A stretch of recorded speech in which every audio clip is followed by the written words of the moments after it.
Izin Bapak, selamat pagi Pak. Ya, kita sedang berada di Fakultas Hukum Universitas Indonesia.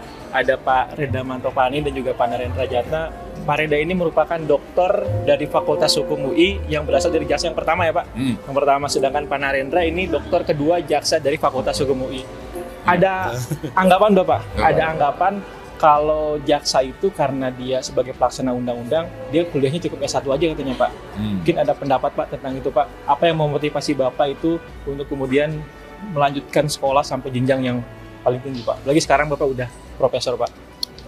Nah, itu kalau yang soal tadi pertanyaan itu lebih cocok Narendra yang jawab. Karena dia punya cerita sendiri yang khusus tentang itu. Siap. Izin Bapak. Semuanya udah satu dulu. Memang sih pada awal-awal ya kita masuk ke kejaksaan tuh masih ada anggapan katanya jaksa karena punya skill yang demikian hebat, S1 aja sudah lebih dari cukup gitu ya.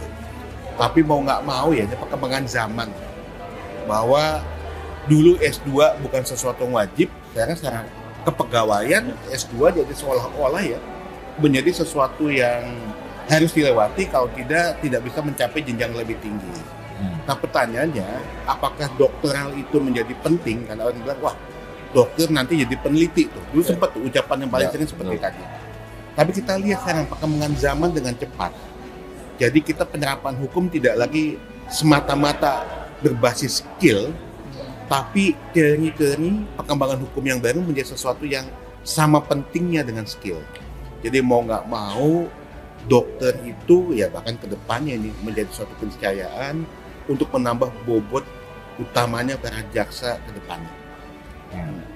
Nah, itu anggapannya seperti itu. Bahkan ada pimpinan yang selalu mengembar-gemborkan, ya nggak perlu itu, ya kan? S2, S3, penting itu gitu. Bahkan jadi memotivasi kami ini untuk menyatakan hal itu nggak benar. Di sekolah terus Pak ya? Nah, sekolah terus. Walaupun pada akhirnya dulu ya kita akhirnya seperti tidak terlalu diabaikan.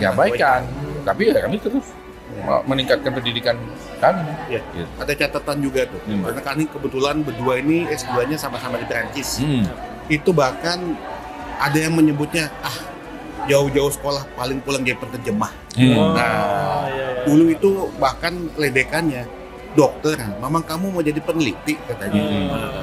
Tapi nyatanya sekarang menjadi dokter itu sesuatu yang mendukung penerapan hukum khususnya bagi para jaksa. Nggak mungkin lagi sekarang kita cuma semata-mata tadi ya mengandalkan skill. Ya. Izin Bapak, kan Bapak ini sebagai dokter pertama tadi Pak dari Fakultas Hukum UI, jaksa yang bergelar dokter dari FHUI. Pak Narendra jaksa yang kedua teman-teman yang bergelar dokter dari Fakultas Hukum UI. Ada pengalaman Pak, pengalaman dan kesan-kesan yang paling berkesan Pak selama studi program dokter di FHUI Pak? Nah, pengalamannya yang jelas bisa membuat kita menjadi lebih kritis dan fokus dalam menganalisis suatu masalah secara filosofi dan secara praktis. Nah, kita jadi bisa membedakan hal tersebut. Dan pola pikir, pertarungan ideologis, pertarungan filosofis di dalam disertasi yang kita bikin itu menjadi pengalaman hidup yang sangat berarti dalam menjalani kehidupan praktek kerja kita saat ini.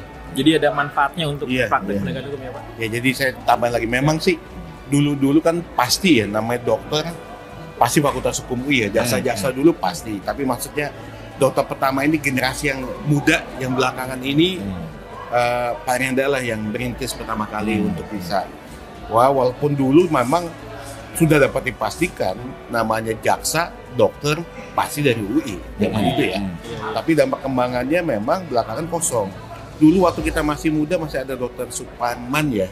Ya, tapi kan sudah lama sekali, generasi jauh sekali. Artinya bukan di UI Depok maksudnya. Iya, bukan UI Depok, masih UI Salemba. Kalau itu yang 4 ini, yang 5 orang ini alumni FHUI yang Depok ya, boleh Depok. Itu perbedaan. Iya.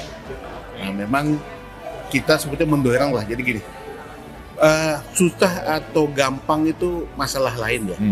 Tapi kalau di UI ini memang khasnya adalah tadi yang Pak Renda sampaikan, lebih kepada pertarungan filosofis. Nah, ini memang untuk beberapa orang itu katanya sesuatu yang terlalu mengawang-awang, tapi ternyata itu sesuatu yang penting karena menjadi basis kita dalam mengambil keputusan maupun untuk menerapkan suatu ketentuan hukum. Nah ini Pak, di sela-sela kesibukan Bapak sebagai Jam Intel, Pak Narendra sebagai Jam Datun, mau menyempatkan hadir di sidang promosi dokter ini sebagai penguji itu, kira-kira motivasinya gimana Pak? Ya, mendukung junior kita ini supaya nanti selain Neneng ada lagi nanti yang jaksa-jaksa yang memang ingin bertarung menempuh S3 di FAUI. Ya sama sih dalam saya mencoba menggaungkan kembali. Jadi memang sekarang saya memahami banyak program dokter. Ya. Tapi tentu kedepannya kita menghendaki juga bobotnya akan lebih baik lagi. Dan saya rasa Fakultas Hukum UI memberikan tempat untuk itu.